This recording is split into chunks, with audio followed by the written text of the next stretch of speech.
안녕하세요. 부동산의 모든 것 신상복공인계사입니다. 네, 오늘은 오피스텔의 이야기 두 번째 이야기 시작하도록 할게요. 그리고 방송하기 전에 꼭 말씀드릴 것 좋아요와 네, 구독을 꼭 눌러주시기 바랍니다. 만약에 좋아요와 구독을 눌러주면 뭐 남는 게 있냐고요? 당연히 있죠. 뭐가 있냐? 이 복잡한 부동산 세계에 숨을 쉬게 해드리겠습니다. 이상한가? 아니, 생각해 놓은 멘트인데? 네, 그럼 오늘 방송 다시 시작해 보도록 하겠습니다. 오늘은 오피스텔을 나는 하고 싶다. 네, 구입을 하고 싶다. 투자를 하고 싶다는 분들께 조금은 주의해야 될 이야기를 말씀을 드려보도록 하겠습니다. 첫 번째, 오피스텔은 역세권으로 접근하시는 게 좋습니다. 물론 지금 신혼주택 그, 공급 주택이라고 하죠. 그 플레임을 모르겠는데 서울 지역은 그것 때문에 지금 오피스텔 부지는 못 찾을 거예요. 네. 그게 워낙 지금 서울시 지원이 빵빵해가지고 오피스텔 부지 자체가 힘들 것 같은데 그것만 해도 그게 오피스텔이죠, 뭐. 제가 봤을 때는 40제곱미터면 그게 오피스텔입니다. 12평이면 투룸까지는 만들 수 있거든요. 네, 그게 오피스텔이라고 볼 수 있습니다. 네, 그럼 말이 너무 이상하게 갔는데요. 네, 역세권의 소형 오피스텔은 여러분을 배신하지는 않습니다. 절대 배신하지는 않습니다. 네, 뭐 가격이 확 떨어진다던가 그럴 경우에서는. 근데 그거는 오피스텔뿐만 아니라 모든 부동산이 소형으로서 역세권에 있다고 한다면 가격 하락 시기나 아니면은 부동산 침체기에서도 선방을 하고요. 그리고 그 부동산이 바닥에 있을 때 더 이제 치고 올라가잖아요. 가장 먼저 시그널을 보냅니다. 이거는 물론 당연한 얘기겠죠. 근데 제가 부동산 15년 정도의 경험을 해보니까 실질적으로 제가 느끼잖아요. 실질적으로 질리더라고요. 뭐 이렇게 질리는 게 아니라 진리. 네, 진리라는 얘기입니다. 네, 그러면은 오피스텔은 역세권의 소형을 우선은 주력적으로 봐야 된다. 그리고 역도 아무 역은 안 되죠. 서울에 있는 역. 서울에 있는 역이라도 아무 역은 안 되죠. 조금 괜찮은 역. 네, 선호도가 있는 역. 뭐 한금 9호선이나 네, 그런 역. 네, 영역거리네요. 네. 그럼 두 번째는 풀옵션을 너무 좋아하지 말아주세요.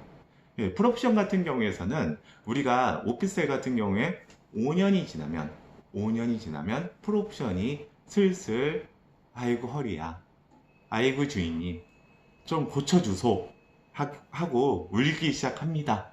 네, 냉난방기나 네, 에어컨이죠. 에어컨이나 뭐 전기 쿠탁, 네, 가스는 안 들어올 겁니다. 전기 쿠탁이나 아니면 이렇게 아래에 있는 뭐 조그만 세탁기들이 아이고 주인님 그럴 겁니다. 근데 문제는 뭐냐면 오피스텔 시행사들이 그렇게 돈이 많은 애들이 아니에요. 근데 걔네들이 풀옵션을 구비를 해놓거든요. 근데 그 메이커를 보십시오. 왜 그러냐면 아이고 주님 5년 후에요. 나 아파 죽겠어 하면은 사람을 불러야 되는데 AS가 힘들 수도 있습니다. 네, 뭐 듣보잡 메이커라고 한다고 한다면 근데 그런 것들이 많아요. 네, 그렇기 때문에 그런 걸 조심해야 됩니다. 뭐 에어컨 같은 경우나 그런 거는 워낙 우리나라가 뭐 대우나 캐리어나 싼 게 많아가지고 상관은 없을 텐데 네, 전기 쿠탁이나 거기 아래에 있는 세탁기나 그런 것들은 한번 검토를 해보시는 게 좋겠죠. 네. 그리고 세 번째는 도심권에 있는 오피스텔은 제가 괜찮은데 신도시에 있는 오피스텔은 좀 조심해야 될 것들이 있습니다. 여기서 말하는 신도시는 신규로 조성된 신도시를 이야기합니다. 신도시라는 것은 제2종 지구단위 계획으로 여기는 오피스텔만 지을 수 있어. 여기는 아파트만 지을 수 있어. 여기는 상가만 지을 수 있어 라는 이야기를 합니다. 그러면 두 가지가 문제가 됩니다. 첫 번째, 기반시설이 생겨야 사람들이 들어오죠. 배우지가 형성이 돼야 되는데 사람이 들어오죠. 네. 자, 그 두 번째, 배우지가 형성이 됐어요. 사람이 들어온다고 하면 그 옆에 또 오피스텔이 올라가네. 그러면은 임대가에 또 영향을 주죠. 송도가 그랬어요. 처음에는 요만한 소위 말해서 일본 전문 용어로 학구방 같은 데도 60만 원씩 들고 그랬었어요. 근데 거기 필지가 다 오피스텔로 올라갈 수 있는 부지였고 다 올라가다 보니까 거기는 뭐 인천대학교나 그 대학교 그 캠퍼스, 인천 캠퍼스의 학생들을 위한 그런 오피스텔, 그런 타겟팅이었는데 임대료가 팍팍 꺾이더라고요. 그래서 그 신도시 같은 경우에서는 비슷한 그 직군들이 많이 그 오밀조밀하게 지어지잖아요. 그렇기 때문에 향후 임대료에는 항상 문제가 생길 수 있는 여지가 있다 라는 이야기를 하고 싶습니다. 네, 오피스텔 같은 경우에서는 감가상각이 됩니다. 월세가 오른다고요? 그러지 마세요. 우리가 주거 비용을 살펴본다고 했을 때 그 오피스텔의 주 타겟층은 그 학생들이나 1인 독신 사람들입니다. 물론 강남의 요지 있는 그 지역들이나 그런 부분들에서는 좀 이야기는 달라질 수는 있어요.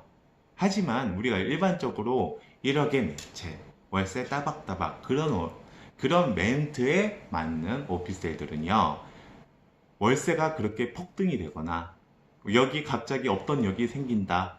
물론 그런 거는 알고 들어오겠죠. 역 만드는데 뭐 10년은 걸리니까.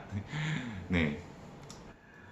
그러고 알고 들어와서 그게 오픈이 된다고 하더라도, 여기 개통이 된다고 하더라도 뭐 10만 원씩 오르고 그러지는 않습니다. 근데 제가 항상 말하지만 그 그 임대 수익형 부동산의 매매 가격은 임대 수익률에 따라서 폭등이 될 수 있는 여지는 없고요.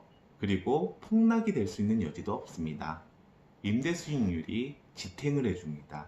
그리고 폭등 여지가 있다고 하면 임대 수익률이 떨어지는 거잖아요. 그러면 잡아다 끌어내립니다. 물론 강남에 있는 몇몇 지역 같은 경우에서는 시세 차익용으로 생각을 하고 접근을 하는 사람들이 있긴 있어요. 네, 그리고 임대 수익률은 진짜 시중 금리보다도 못 나오게 하면서도 접근하는 사람 있어요. 그것들 다 손해 볼 겁니다. 제가 경험을 해봤잖아요. 15년 동안. 그 성공한 투자를 전혀 본 적이 없어요. 그러니까 제가 말씀드리고 싶은 거는 뭐 여기 생긴다고 해가지고 몇십만 원 오른다 그런 경우는 없다. 우리가 상가나 오피스 같은 경우에서는 초기에 물량 폭탄이 터지기 때문에 임대료가 쌓여. 예를 들면 신도시에 있는 상가 같은 경우에서는 뭐 1년 동안, 6개월 동안 렌트 프리를 주기도 하고요. 근데 오피스텔 같은 경우에서는 주거용이잖아요. 주거용은 그것보다도 뭐 좀 좋은 지역이 있다고 한다면 그 처음 가격이 떨어지기도 합니다. 그러니까 감가상각이 그 이후부터 시작이 되는 게 오피스텔이라고 보면 됩니다. 즉 상가는 상권이 활성화가 되면 임대료가 올라갈 여지가 많이 있습니다. 그리고 오피스도 마찬가지예요. 물량폭탄이 처음에 나와서 싸게 나도 임대해 주세요 라고 해서 임대 맞추면 뭐 5만원에서 10만원 정도라도 나중에 1년 지났거나 만기가 되면 오를 수 있는 여지가 있습니다. 근데 오피스텔 같은 경우에서는 뭐 신도시 같은 경우에서 오피스텔 촌이 있잖아요. 그럼 주변에 있는 임대 시세보다 5만원에서 10만원 정도 더 비싸게 들어가면 가격이 그 다음부터 떨어지게 됩니다. 네, 처음부터 가장 높은 가격에서 감가상각이 되는 게 오피스텔 수익률이고, 그리고 그 다른 임대수익형 부동산은 감가상각보다는 각각의 임대수익형 부동산의 고유의 특징에 따라서 수익률이 달라질 수 있다 라는 이야기를 드리고 싶습니다. 네, 그리고 오피스텔은 그 소위 말해서 그 부자들을 상대하거나 나이 어린 계층을 상대를 하기 때문에 좀 복잡한 게 많아요. 그래서 소위 말해서 이거는 폄하하는 거 아닙니다. 제가 오피스텔도 부동산을 한 5, 6년 정도 종사한 적이 있거든요.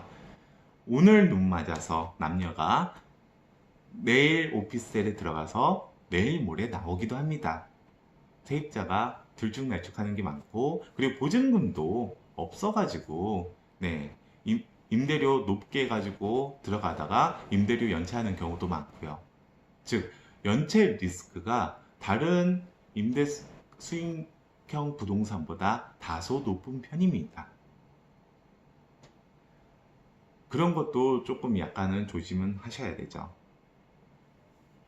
그리고 지금 같은 경우에서는 임대 수익률이 워낙 떨어지고, 그리고 우리가 임대 수익형 부동산은 항상 금리와 대체제되는 게, 그러니까 대체제라고는 할 수 없겠죠. 항상 기준점이 우리가 시중 금리하고 비교를 해야 되거든요.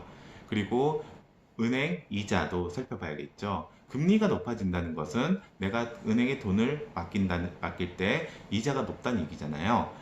그런 부분들도 살펴봐야 됩니다. 특히 우리가 또 오피스텔을 오피스텔 같은 경우에서는 자기 자본 투자가 많습니다. 론을 낀다는 것보다는 자기 자본 투자는 많긴 하지만, 네, 일반적으로 내 이 돈을 오피스텔에 고쳐주면서 리스크 받아가면서 지금 또 2천만 원 이하의 물론 저기 뭐 임대사업자 등록을 하거나 많은 이렇게 좀 줄이는 방법은 많지만, 2천만 원 이하의 올해부터 2천만 원 이하부터도 임대수익형 부동산에도 저기 가세가 되잖아요. 물론 많이 나오진 않을 겁니다. 네, 많이 나오진 않을 거예요. 특히 오피스텔을 주거용으로 임대수익형 부동산 주택 임대사업자로 한다면 거짓말 안 나올 거예요. 네, 안 나와요. 네, 그런 건 상관없지만, 네, 그런 부분들을 감안해가면서 나는 차라리 국민은행에 돈을 맡기면 그냥 룰랄라 기다리면 되는데, 그런 시중금리와 임대수익에 대한 기대 수익률의 차이를 봐야 되는데, 글쎄요, 지금 금리가 계속 오르고 있는 추세라 오피스텔이 지금 현재 수익률도, 자기 자본 수익률도 4%, 3.5%에서 4% 안짝인데 과연 투자로서 괜찮을까라는 생각을 해봅니다. 네, 오늘은 여기까지 이야기를 드려보도록 하겠습니다. 여러분 성공하세요. 이게 뭐냐고요? 욕하는 거 아닙니다. 이게 하트인데 하트. 이게 엄지손가락이 커서 하트가 안 돼요. 성공하세요.